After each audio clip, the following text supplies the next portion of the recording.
Welcome back, everybody. Just Mike here.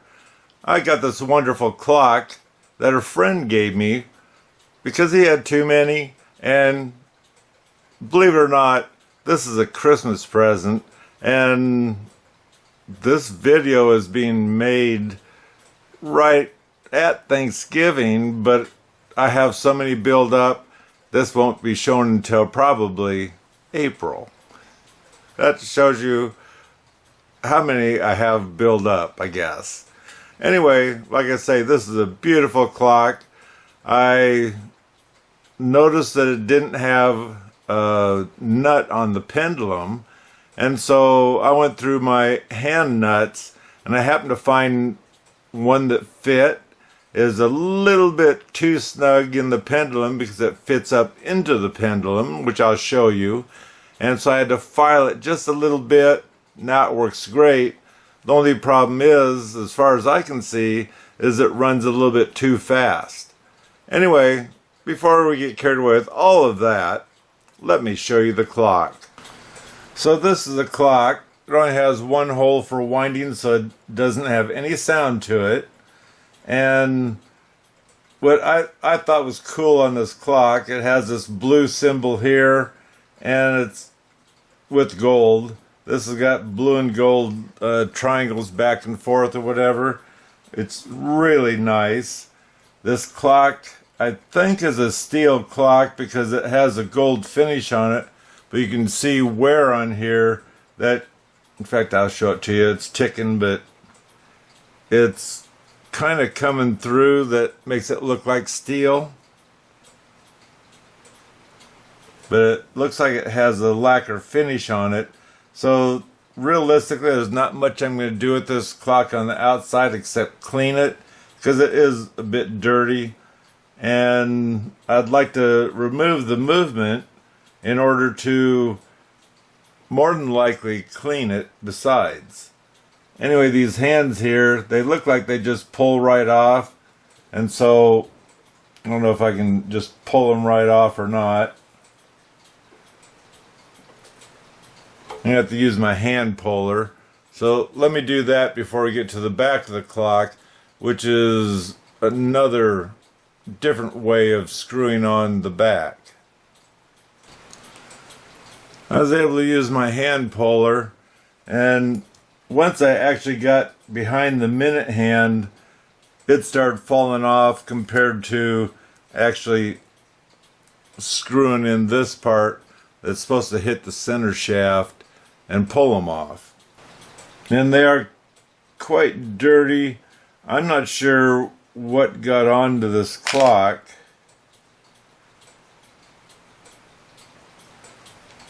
Because you can see it's just kind of build up on there, that whatever it is. And I took a tissue around here. Something was spilled on the clock, or it was an oil or something, I'm not sure, but it started coming off, and that's why I say I want to clean this clock up after I get the movement out. So here on the back, it looks like taper pins holding this in. And I guess there's one way to find out. That's to grab a hold of one of them and see if I can get them to come out. They look like they're, yep, taper pins. Never seen such a thing. As I say, they were put in, and you can see where someone snipped them off so they didn't stick out too far.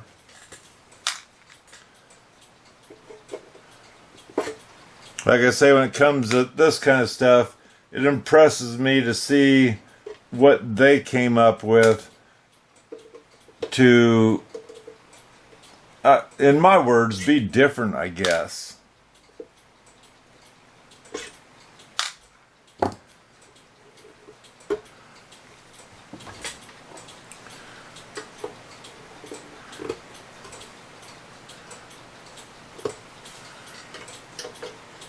It feels like it's glued on there.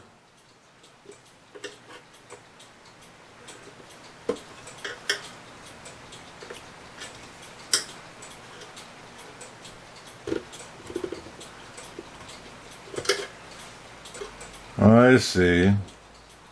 I don't know what's holding that in, but this here cap comes off, so I didn't have to take those taper pins off. And now we can take the screws out, and the screws will probably release this part, and it might very well release the dial as well. And it hooks to the movement, it feels like.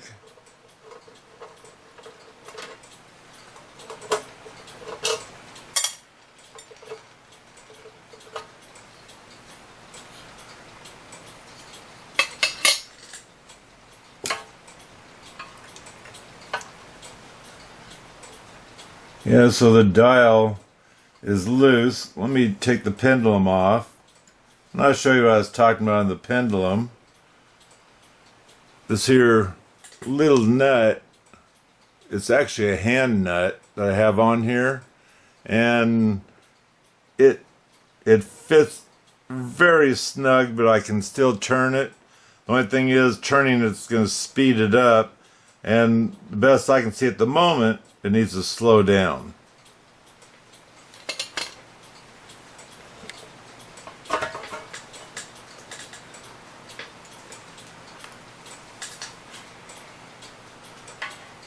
So that's going to make it easier to clean this case.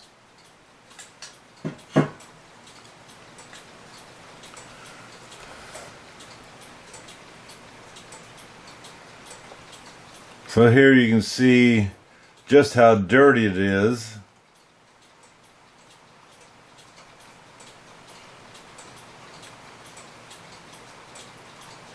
In here, there's two arrows. Let me see if, I don't know if you can see it before my camera blurs out or not.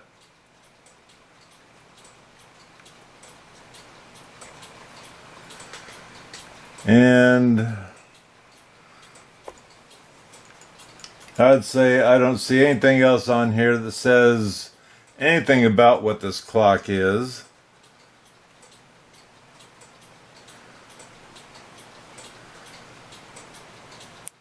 So I think I'm going to do is, it's got a taper pin, a taper pin, a taper pin, then this odd looking pin here. I don't know if they ran out of taper pins, if there's something about that one.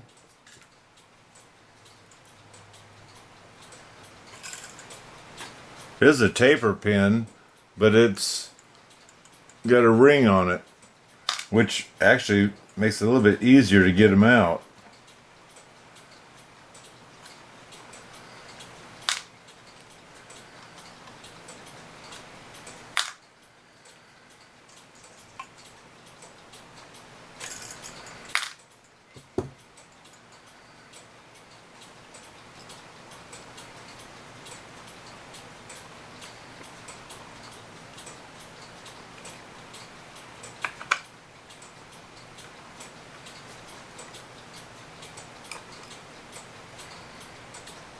This is a very dirty movement. Like I say, it's almost like they sprayed oil in here or something to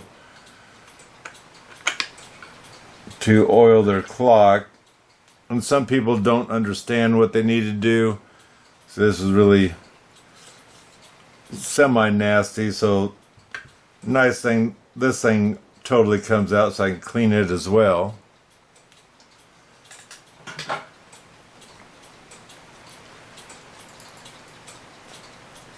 So this has got a taper pin. It doesn't even go, it just makes it all the way through. Let me take it out before I break it.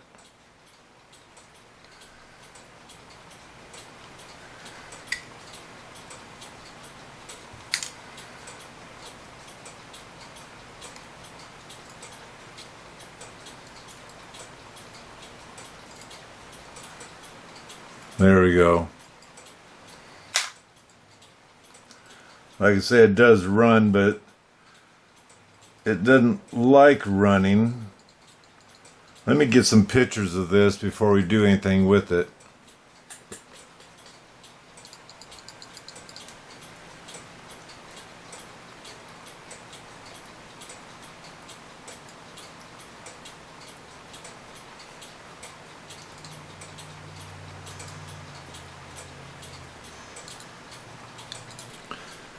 like you've seen in the title, but at the moment this is the best I can come up with. I'm not even going to pronounce it right off. That's what, so far, I think this clock is. So I'm going to try to let this down.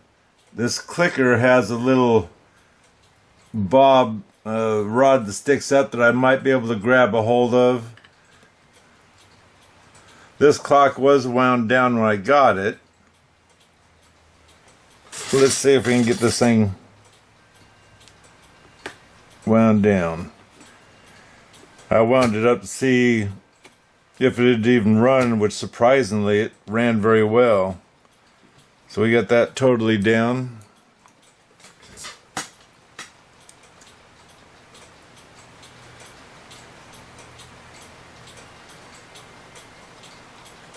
This has got a lot of, let's say, solder on it. And I don't know if that's how they build it or what, but you see this solder right here. And where else did I see solder at? Maybe it was just that piece I saw. It's almost looks like a big glob of solder there. We're going to see about taking this off so you don't damage it.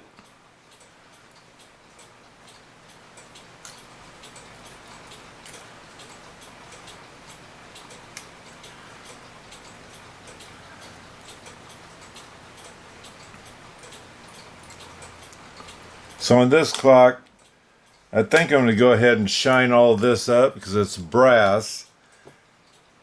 And I think that'd be kind of cool, besides being able to see the two arrows that are sitting in there.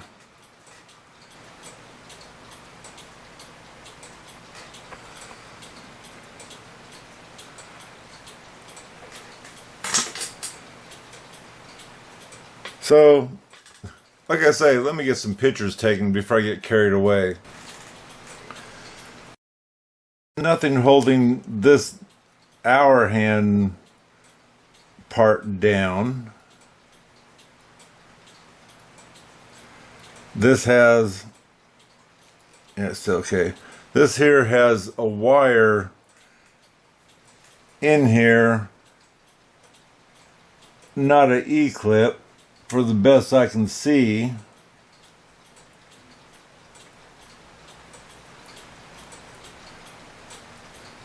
So you have to see about getting another wire for it. And the reason why getting another wire for it, I can almost guarantee you, by the time I get this out of here, it's going to break. Because this brass wire that they use kind of feels like a one-time shot.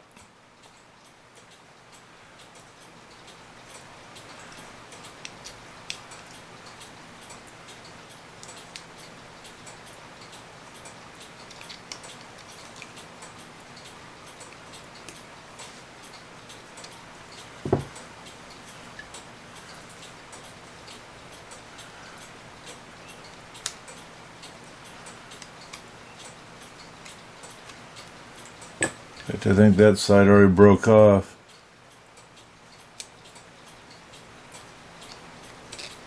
Yeah.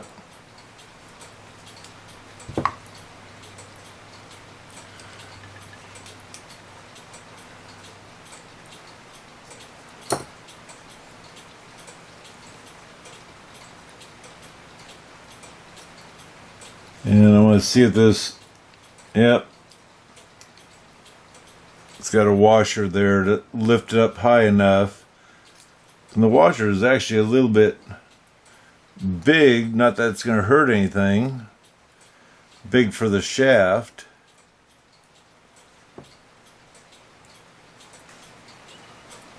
But it does work. Let's take this here winder cover off.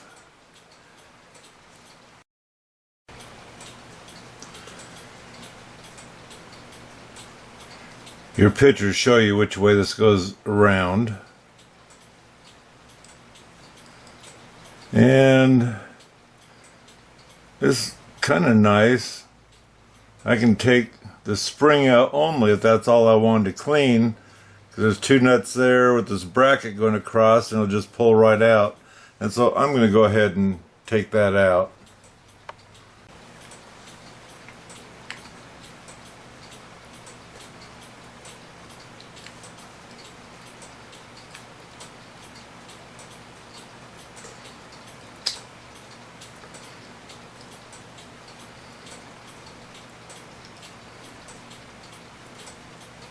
Well, it looks like it should come out, but it's trapped in that gear and there's not enough play in there, so we can't do that. So I guess we'll finish taking these off.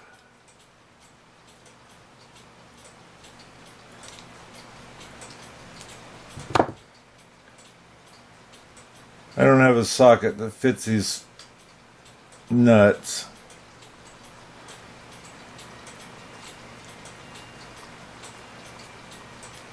And these are, oh,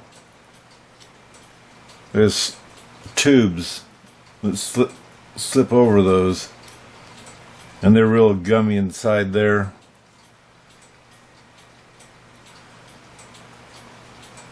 So let me see if I can get this apart so I can get another picture.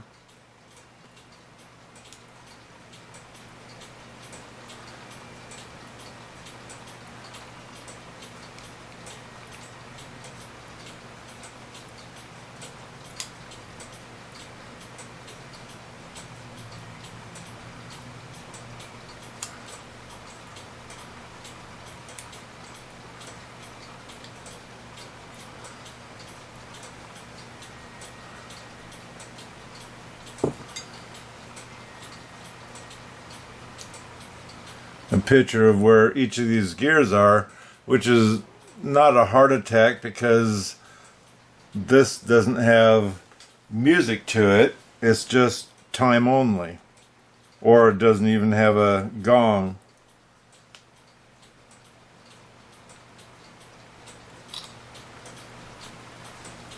So a single picture there is perfect.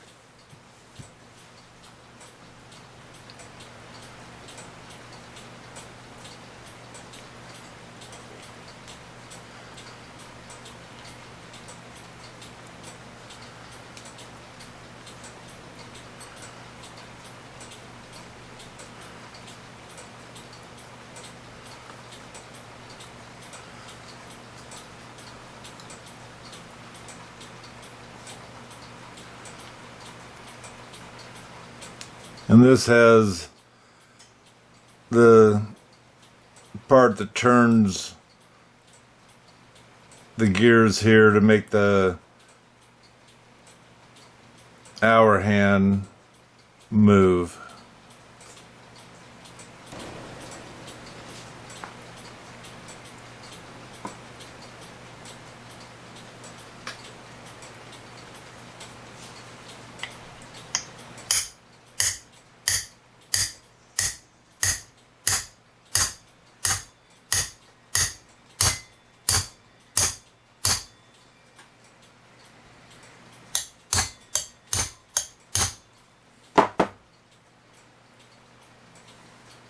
That's really on there.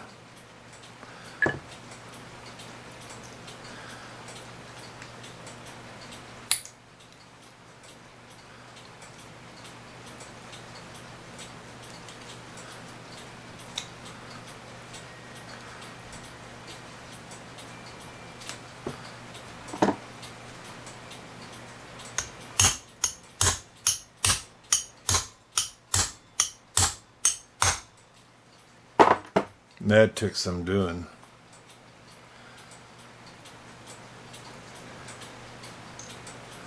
So let me get that spring out of there.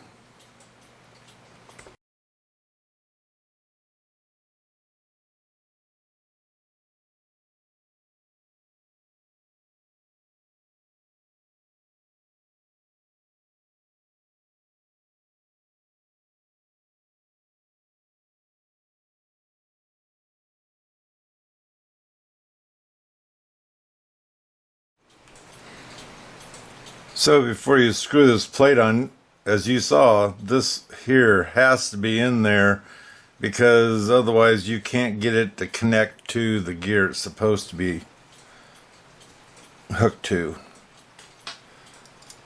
Oh, barrel.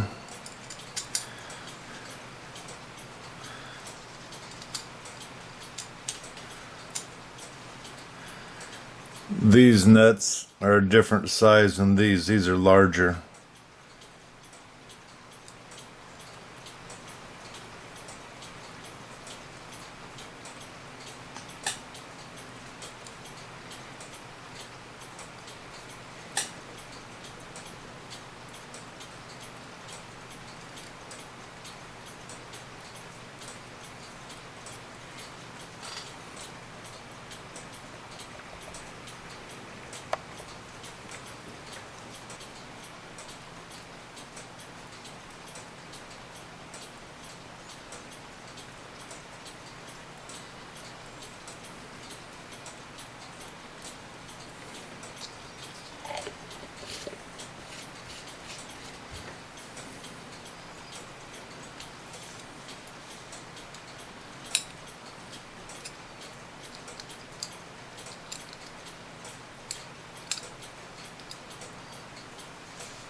I got the screws and it doesn't look like anything's adjustable. Now, shh. Now I need to oil it.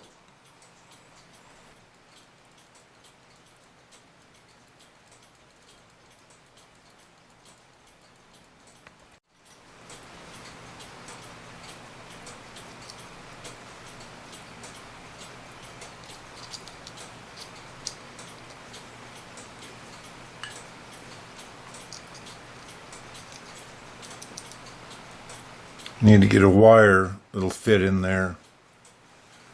Might have to use maybe a cuckoo lift wire or something I have that'll fit. Even a taper pin is going to be better than nothing.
So under this gear, there's a riser, a brass one, and like I say, it didn't really fit around the post. It was sloppy, and so I figured whoever worked on this lost it.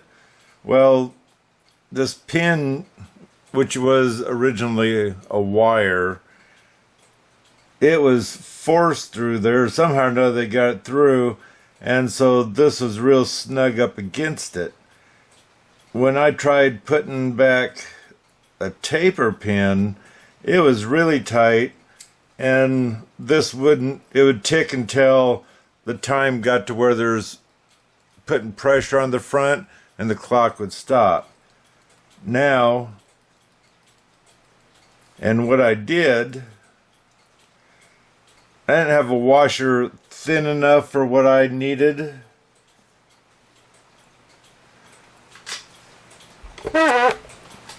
Those are the two. This is the original that was in there. I had one just a little bit thinner, maybe the same size. It wouldn't work. So I went through these with the square hole. I don't have the ones with the round hole. I found one figuring it's raised, but if I have to, I can smash it down a little bit to get the pressure off of this, in which I found one, and it works wonderful now. This doesn't need a spring or extra washers or anything to make the hands go around or to hold them from going willy-nilly, because inside it has the spring in there on the shaft to take care of that. And this here also makes it so I can't lift this gear off, which before you could lift it up and it would pull up past that gear. So now I think we're ready to put this back into the clock.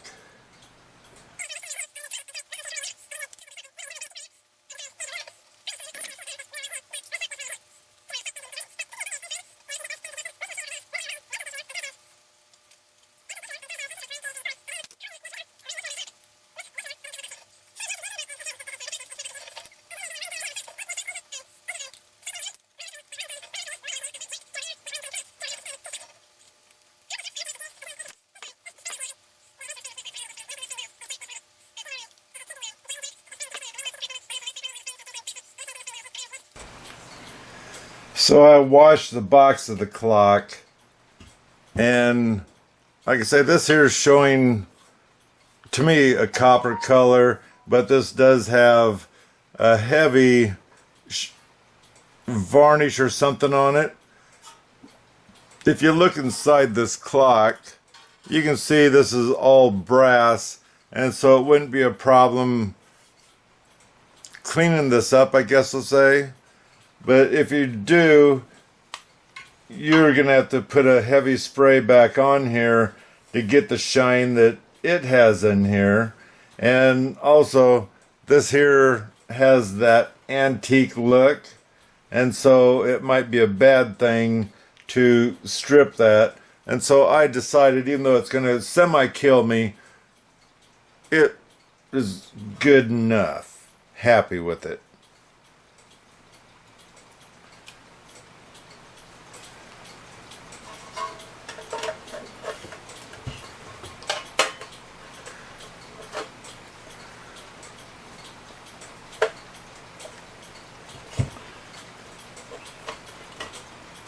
So let me screw my plate back on, and I'm going to leave it so I can still turn it a little bit to get this to tick evenly. So it's ticking away. My desk is unlevel, so I have a screwdriver on the one end. But if we put this here, it's showing level there. Like I say, it's ticking away. And now that it's clean, I need to see whether this still runs too fast or not. What I was wondering is, because of as dirty as it was, the swing wasn't able to swing as far as it is right now. And so that made the clock, let's say, run fast. Anyway, you have these pins in here. Before you put these screws in, you need to turn this and see the two ways. Either this is the top or this is the top. And so once you get those holes lined up and set the pins in there, then you can get your screws in a lot easier. So my clock is running fast. Not saying this is the pendulum for this clock. It should be, but that's not a guarantee. I had it clear down that the shaft is actually just barely catching the nut. Anyway, I have this pendulum, and so the only way you can slow this clock down is to lengthen this, and this will not lengthen anymore because there's nothing to change it, I guess is the way I'll put it. So what we're going to do is take a piece of aluminum can. I already have a hole at that end, so I'm going to put a hole right there as a pin. I'm going to bring this hole clear to the end, let's just say, leaving me a little bit of room so I can adjust as needed, but I need it a little bit longer. I want to see if I need it even longer yet. And there's a chance that I might even, once I got this figured out, to put in or look for another pendulum that hooks up the same way. Here I'm going to put a taper pin here in order to hang the pendulum, but this way I can find out just where I'm at, whether it's a pendulum or the wire, which I will look in the book. There's not that many wires in the book, and so that might be the only wire you can get. There's a chance to slow this down. You could take a piece of sandpaper to this part here to thin it out just a little bit more, give it about 2 strokes on there, and that will make this weaker in order for this to tick possibly even further back and forth, which takes time, we'll say, but that would be less clicks on the movement in order to slow it down. Okay, I was wondering if that'd go in. It does. So let's put it up through this and we'll work it back in here again. And actually, that where I put the pin through, it doesn't want to come through. I'm going to consider that okay.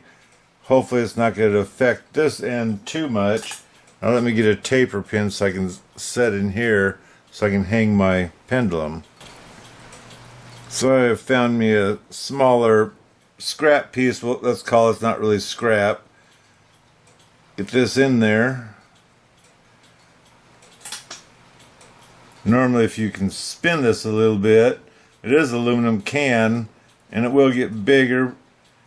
The thing is, these will fall out, and if you decide to just leave that in there, if it happens to be the right size or usable, then you might want to put a little bit of fingernail polish on the taper pin to keep it in. Let's set it back in the clock. After running the clock a while, I discovered that that pendulum was way too heavy, and so I stopped and found one of my other pendulums that's lighter, and I'll put the number in here to let you know on Time Savers what pendulum I finally used, and it is adjustable.